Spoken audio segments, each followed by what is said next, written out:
You notice that? You know when I scream, I sound like Mr. Bill on acid.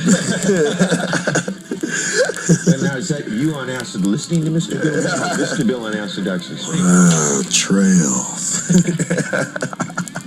What was the question? The question was the song "And the Cradle Will Rock." Oh, yeah. Kind of like an anthem, would you say?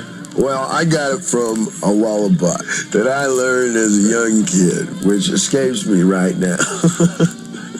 I don't get pissed. I'm sorry, I can't remember it. Yeah, we wrote that song. I'm sorry. Does not compute. Beam up, Scotty. No sign of intelligent life down here. Yeah. Los Angeles was great, man. It's like the homecoming, you know. I was going to say, it must be like that for you guys. Oh, yeah. Well, we got our start around here. This is the biggest party of all. Whenever we come home, we had maybe 450, 500 people, you know, for each show backstage. And it's like, woo! We got a stereo. It's almost 1,000 watts itself just for the backstage area, you know, for warming up and warming down, you know. And just wheel it out and, you know, quadruple the usual rider in the back for drinks and ice and everything. And everybody says, yeah. That's kind of the whole point, you know, is the people and what's going on, you know. And LA is definitely an energy place. Why, you know, make it all exclusive and hang out with just one kind of people or just, you know, like that. So you have everybody show up and makes it a great evening. It's just like it's on a little bigger scale now, you know. We travel everywhere. We go through the U.S., Europe, wherever you know, can think of. But it's just doing the same thing we've been doing since we started in the bars, what have you, you know. It's the same shuck and jive. People still say, shut up and play a song, you know. Well, you guys used to play Gazaris a lot, right? I mean, tell us a Gazari story. Dance contest night. Hey, baby, what's your name? My name is... What do you do for a living? I'm a donut waitress. You know, and Al, this lady wants to take a free ride. She get up in the spotlight. Yeah, don't forget to sign up before 9 and then be free before 2 for 1. And on Tuesdays, it's going to be this and that and your mama. And so don't forget to come down and get up, because to get up, you got to get down, and to get down, you got to get up. So get up and dance. Damn it, just having a good time. And when, you know, people say, how far have you come now? You know, now you've come so far.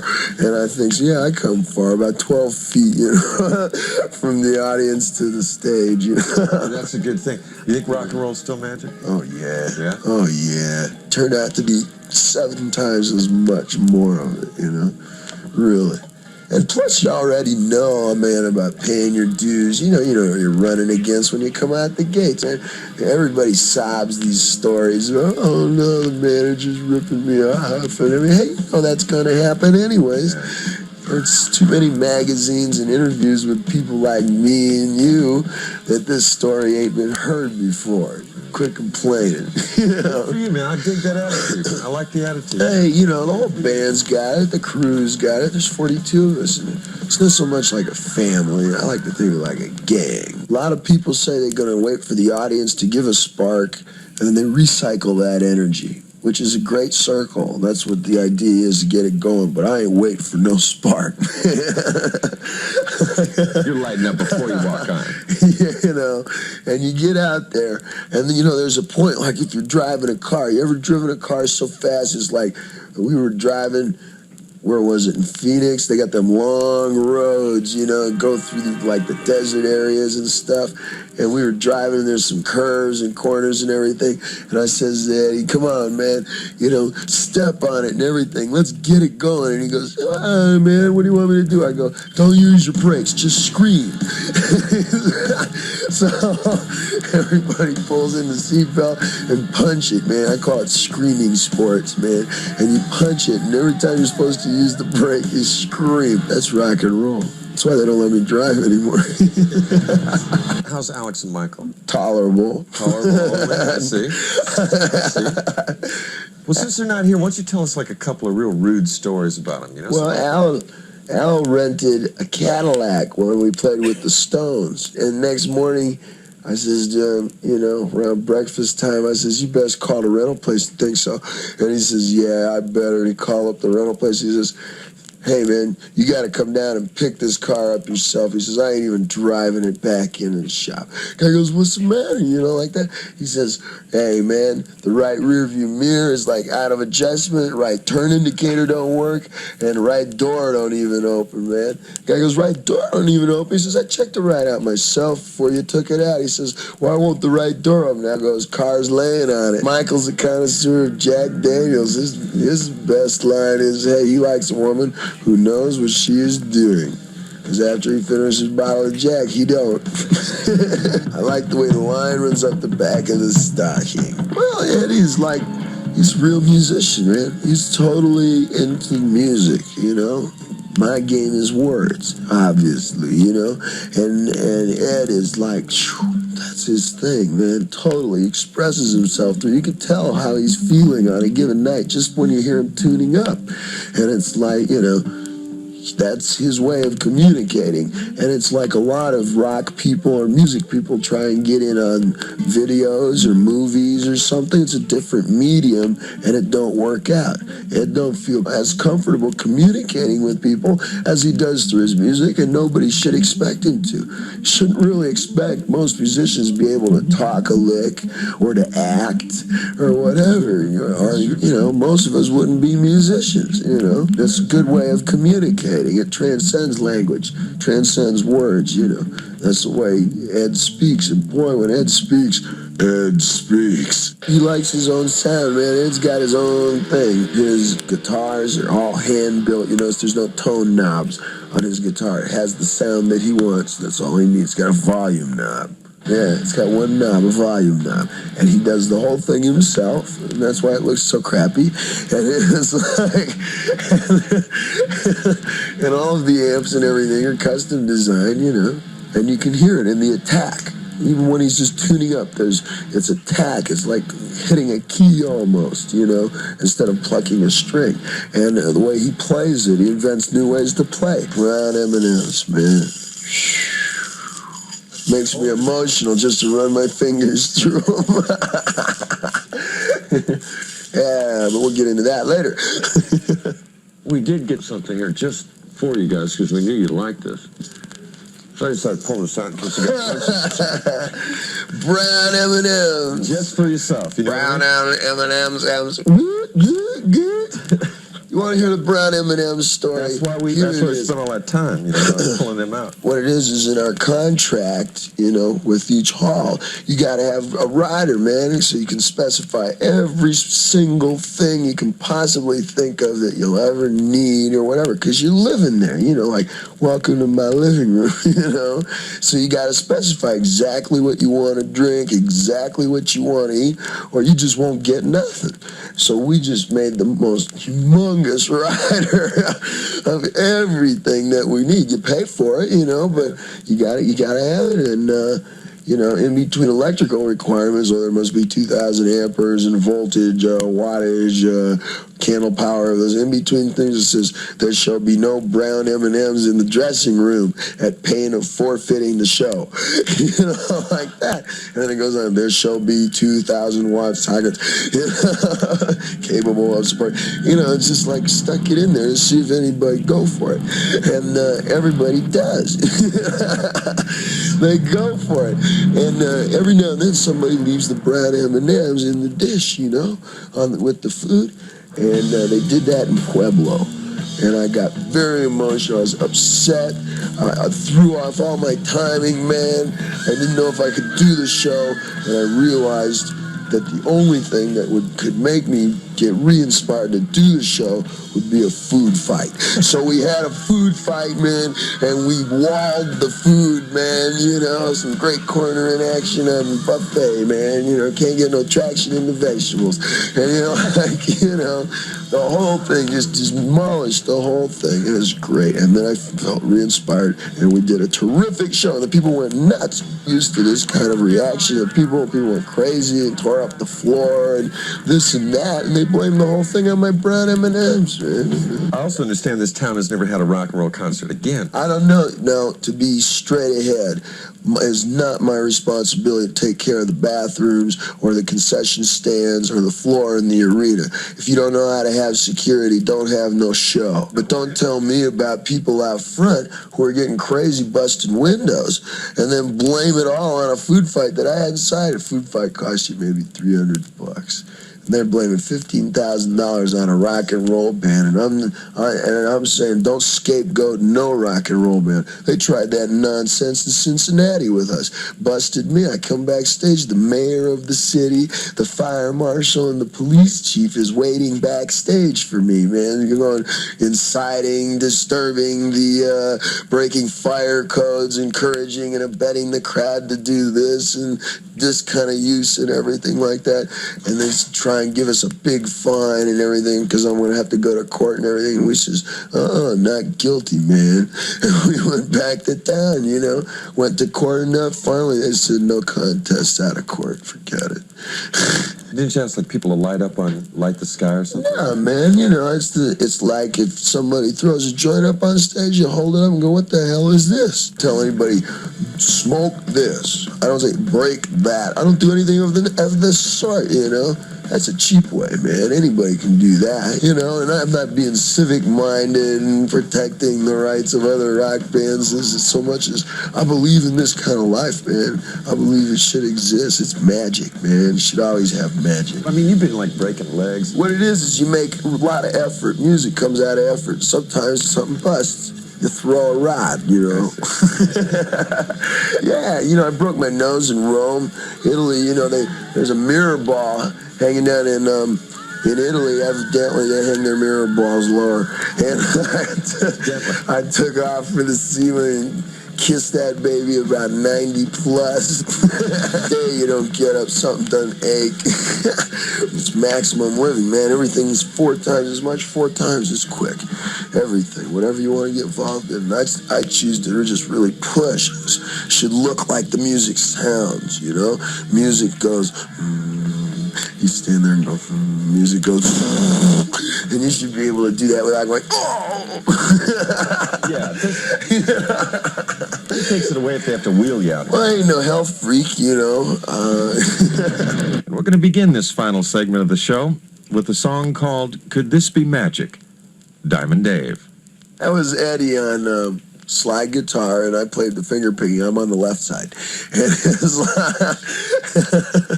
And we put it together. We opened the bay doors, you know, loading doors in the studio. It was raining outside. We wanted to get that outdoors feel, you know. Actually, it was just letting the smoke and the funk out, you know. Got a little ripe in there, huh? Yeah. And so, like, if you listen real close in the beginning of the tune, you can hear the rain, you know. Play the song, man. And there's a female voice on one line of the song right after the solo when it goes, and she says, could this be magic? I ain't gonna tell you who it is, you gotta listen for it. But she was hanging out in the studio, and he says, hey, come on in and sing along. You ain't getting no credit.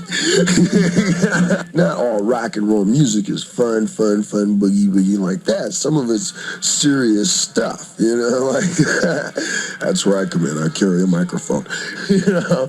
But the idea is that you live by traveling and you play shows and recording, and these are a lot of things that it makes a different kind of life, and you should enjoy that in itself. You go out there trying to be a businessman and live on the road for any length of time, you can go nuts, man.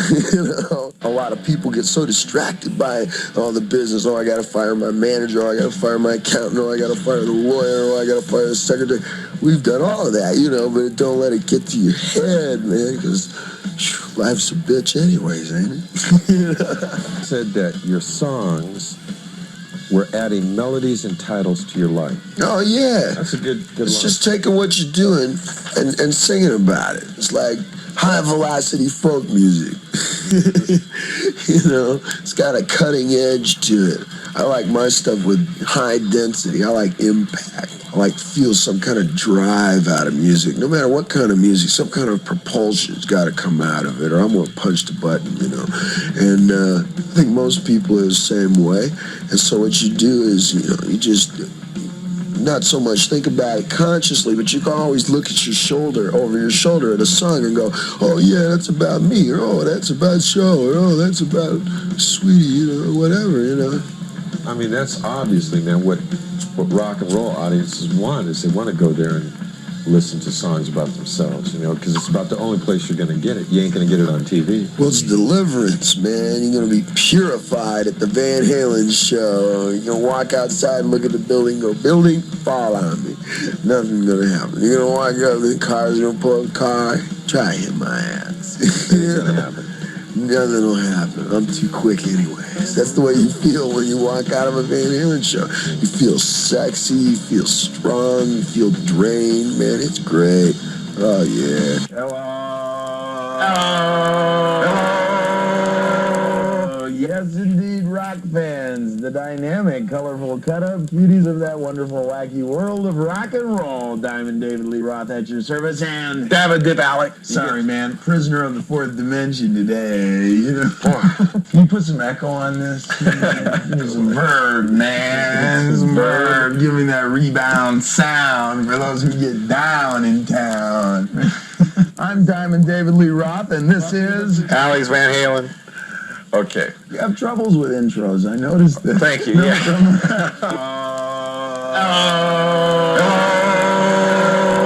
yes, indeed, rock fans. The dynamic, colorful, cut-up cuties of that wonderful, wacky world of rock and roll. Diamond David Lee Roth at your service, and David Dip Alec. You're saying welcome to interview. sorry, man, prisoner of the fourth dimension today. You know, I'm going to tell them about Saturday morning. I woke up Saturday morning, and we went out, and we were hanging out with some people in a band who were staying at the Sunset Marquis Hotel. And I woke up Saturday morning feeling terrible, man. Every part of me was bruised. I couldn't move. I felt worse than usual.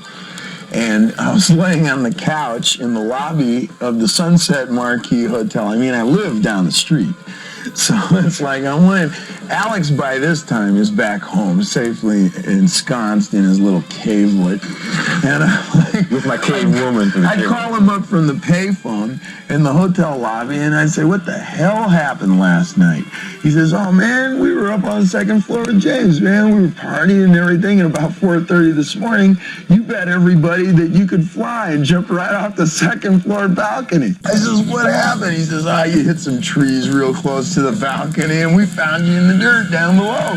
I says, how come you didn't stop me? Al says, stop you? I bet him 100 bills you could do it. I got a little bruise, whatever. I went down to the emergency ward at the hospital, and, you know, they says, it's not a concussion, it's nothing, you know, just go on home. They gave me this piece of paper that says all these different paragraphs for what's wrong with you. If you have sustained a severe head injury and are an outpatient, if you suffer A, nausea first thing in the morning, B, spinning, dizziness, loss of equilibrium for no reason, C, loss of appetite permanently. I said, man, I feel like this every morning for the last 8 years.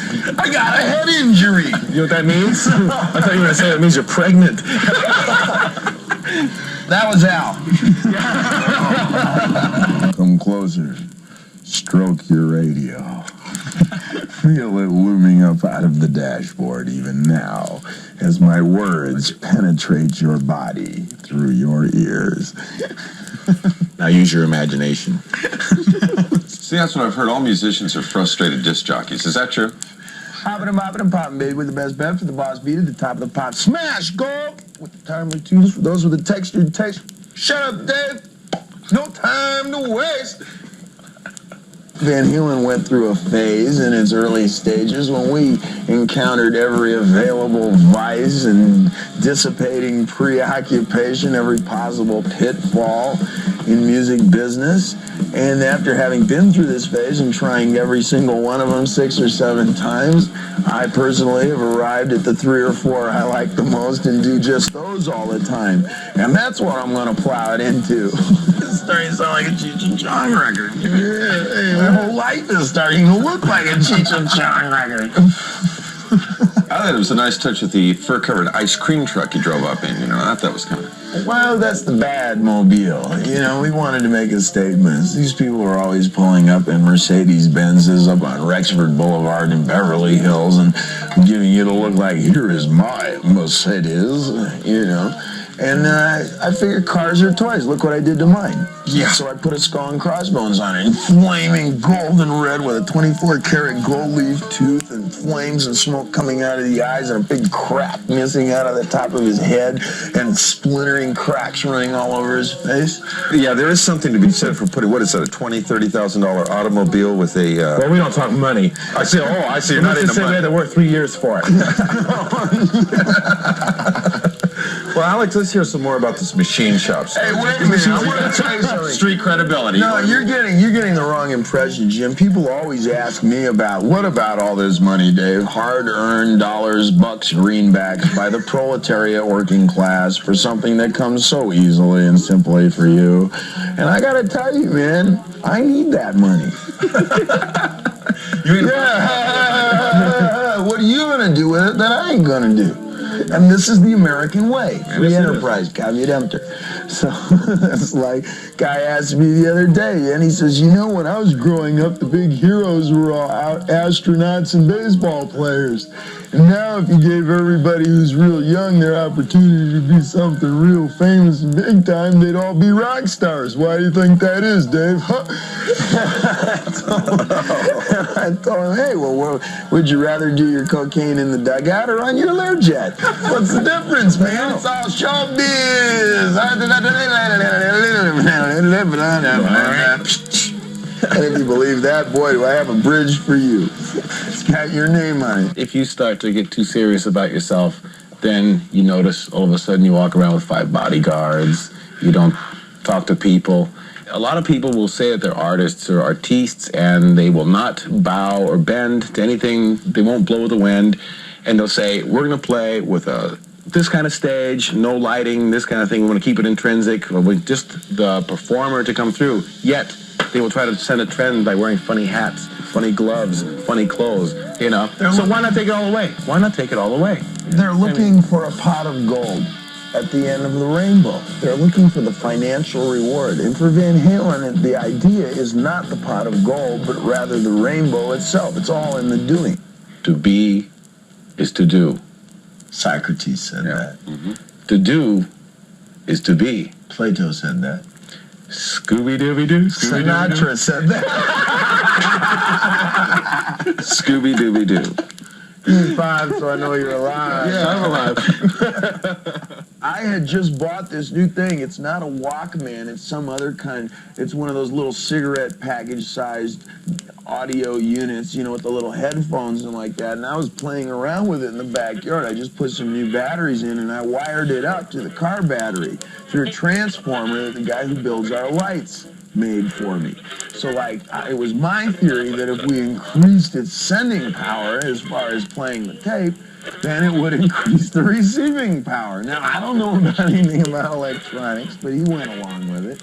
And I swear, I was playing around with it with the antenna out and the headphones on, and I started to receive a thing called the Prairie Home Companion Hour from Minneapolis, St. Paul, which apparently broadcasts every Saturday sometime or other. And I could only get it if I held like the full lotus position with my right arm up near my head, but not too far in front of my ear, even with the sideburn, and otherwise we'd lose the reception. And I happened to catch like that song and maybe 2 others before we lost reception on the thing. And then God came on and said, Dave, your time is up. Son. More batteries. Working with your father, was that... That's not Mr. Van Halen, their father. That's Mr. Van Halen, the janitor at the studio. Mr. Van Halen, their father, would never stoop to this stuff.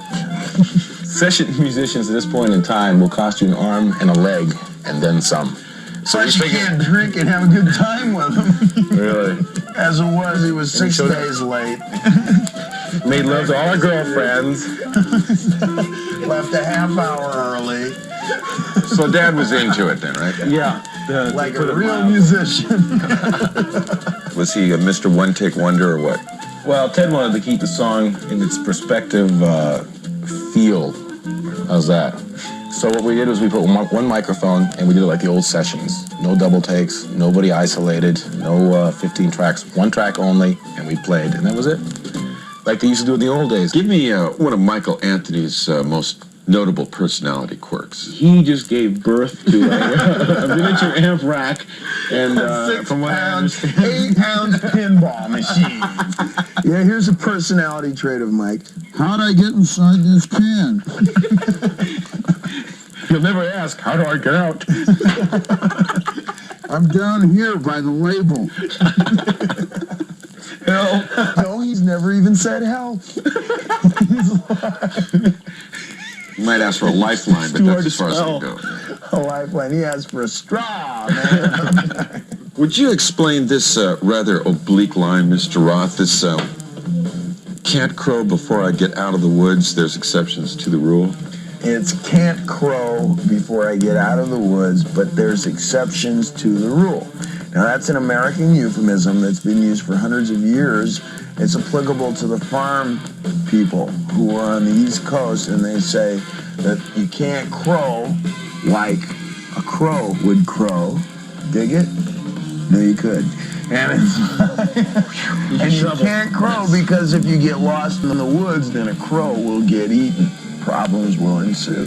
So a crow will never crow until he's out of the woods and into the open. But there are exceptions to the rule. How come Intruder wasn't on the front of Pretty Woman on the single? Just wanted to save it for the album? Or? No, what happened was we thought we'd do something interesting and different, which was make a video to accompany Pretty Woman. We made a storyline that we thought was interesting, that we liked, directed it, wrote it, had some film made of it, and when we finally completed it, it turned out to be 5 minutes long. The song, Pretty Woman, is only 2 minutes and 59 seconds, depending on where you judge the fade out. Right. You know? So instead of cutting the movie down, which we couldn't do effectively and still keep the storyline, what we did was we added music to it. Very So good. we went back in the studio and cut Intruder and patched it together, and there it was. Voila! In front of your face. The miracle of modern technology. Mm-hmm. So we wrote an epic. We wrote a saga. Something that can be continued. Something that's meaningful. And we tried... What's the matter? Did I say something funny? I think meaningful coming out of you is funny. Go ahead. So it's like we did it as an extension of our creative personalities. We did everything on the movie ourselves. And so the movie's been banned in Australia, it's been banned in Japan, it's been in Hong Kong, Germany. No one has ever seen this movie. Well, the point being, when we made this thing, we thought, like Dave said, we'll make an epic, a mini epic, 5 minutes long. It's got a storyline which has absolutely nothing to do with the song. But this is a surrealistic effort because if you'll remember back, Jim, in the early 20s, during the surrealistic pioneers movement of, you know, surrealistic art, what they would do is simply just throw the paint up on there in one night sitting and come back 3 days later and try and figure out what they meant. And this is a kind of a philosophy that we adopted to make this movie. On top of that, there is a secondary underlying theme, Jim. Money! No, what it is like if you watch a football game or something on television or a soap opera, like if you turn the sound off and listen to some music on the stereo or the radio, it seems to make some strange kind of sense. And this is how we edited the music to the movie. We just sort of slapped it on. But it makes no sense, and I don't want to hear from surrealism. Well, wait a minute. It makes no sense to you. Flatter not thyself, my son. Makes damn good sense to me. Now, this may come as a great surprise to some of you, but did you know that Diamond Dave can actually play a musical instrument and play it well? I'm real surprised you can actually sing without having to have Eddie's guitar carry along there, Dave. But you know, I'm surprised you're still sitting there without my fist in your face. Nobody really knows what's going on. Help me, Jim. Help me. Turn off the radio, man. I don't know what's happening. Forgot your question again, Jim. no. You and maybe, I don't know if you know about this or not, but this guy and Paraquat Kelly from the station. You know Paraquat? Yeah. Yeah. Really a sane, stable individual. Oh, definitely. Oh, yeah. So anyway, him and Dave go to the Rialto Theater in Pasadena with a Ouija board and hold a seance because the theater's supposedly haunted. Well, it's true. The Rialto Theater, this guy, had committed suicide about 1920s, early 30s or something by hanging himself from the catwalk in the back of this theater, and now it just shows art films and things like that. And there are all these great stories about it. I've heard many people tell them, and the people who tell them are not joking, they're not jiving.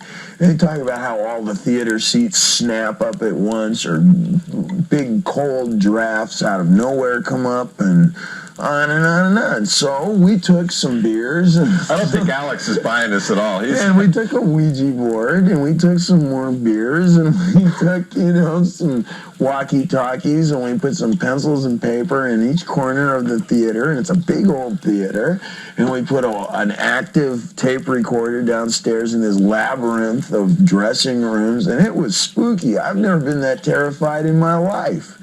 And all I have is about 6.5 hours of cassette tapes of everybody sitting there going, "You scared?" "No, why are you?" Well, then take a hit of this. "No, here, have some of this." Some more. "Hey, thanks." "No, I ain't scared." Not yet, huh? Let me have another hit of that." Okay. Wow. In this big, boomy theater, but at least I was there. I hate the feeling that I'm missing something. Right. On the other hand, when we did finally walk out in the light of dawn, and everybody's going, "Ain't nothing in there, dang," like that, I says, "I'll bet anybody here $200 cash right now. You come back tomorrow night, and you stay in there alone." And everybody said, "Oh, no, man, got to go to the show tomorrow. I can call the little lady." Gotta get up early tomorrow, sorry. And everybody strolled on, but no contact was made. Well, that's, what the hell? What else are you doing on a Saturday night, right? Might as well go down and tape record Hiss in a theater. That'll bring us right up to dirty movies, Dave. Which one of you guys is into raincoats and popcorn? That's all I want to know. Raincoats and popcorn. Yeah. Depends on where you go, I think. If you go down to Hollywood Boulevard and go to the Pussycat Theater, that's probably appropriate. The trouble with dirty movies and things like of this nature are that when you go to them, I understand you catch bugs from the seats, right?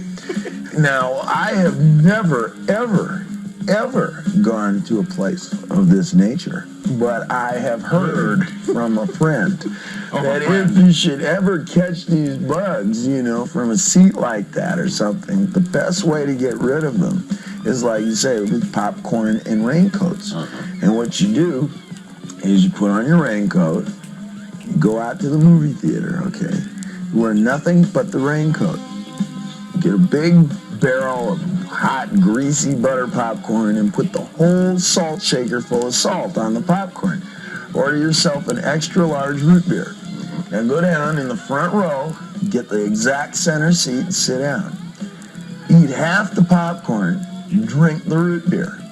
Then open up the raincoat, pour the popcorn all over yourself. And when the bugs get up to go get a root beer, change seats. All right. Good for you. All right. Well, it's been just another run-of-the-mill boring interview here up at the house. Another real quiet, introspective When I'm calling you. Ladies and gentlemen, this has been another peaceful moment with Van Halen, brothers of the flesh and the soul, in front of your naked, steaming ears, already inside your bodies as my words are even now. Thank you for joining us. I'm David Lee Roth and Alex Van Halen. yes, indeed, for the hour of power, the tower of hour of power. It's our tower of our power. And let's close now with the question that America's been asking itself for the last 65 years. What is behind door number 3. I'm sorry, below the buzzer says time is up. I'm sorry, win the dog food instead of the Buick. And the answer to the question America has been asking itself for the last 65 years is, I don't know. Join us again next week, friends.